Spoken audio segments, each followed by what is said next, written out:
আজকের রেসিপি ঝিঙের ভর্তা। গরম ভাতে আর অন্য কিছু প্রয়োজন পড়বে না। নমস্কার, আমি রুমি, আপনাদের সবাইকে আবারও একটা দারুণ স্বাদের রেসিপিতে স্বাগত।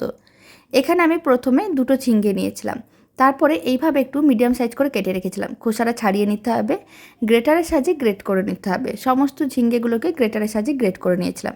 এখন অল্প একটু লবণ, চিনি আর দিয়ে দিলাম বেশ কিছুটা পরিমাণ নারকেল কোড়া।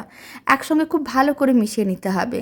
এবার একটা কড়াইকে গ্যাসের ওভেনের ওপর বসিয়ে দিয়েছি। কড়াইয়ের মধ্যে অল্প একটু তেল দিয়েছি, তার মধ্যে কালো জিরে আর দিয়ে দিলাম শুকনো লঙ্কা, আদা বাটা দিয়ে দিলাম, হলুদ গুঁড়ো, লঙ্কার গুঁড়ো। সমস্ত কিছু একসঙ্গে খুব ভালো করে মিশিয়ে মশলাটাকে কষিয়ে নিতে হবে। তারপরে গ্রেট করা ঝিঙ্গেটা দিয়ে দিতে হবে আর খুব ভালো করে মিশিয়ে এবার নাড়াচাড়া করে শুকনো করে নিতে হবে। যত বেশি শুকনো করা হবে খেতে তত বেশি ভালো লাগবে। আর শেষে দিয়ে দিলাম অল্প একটু ঘি।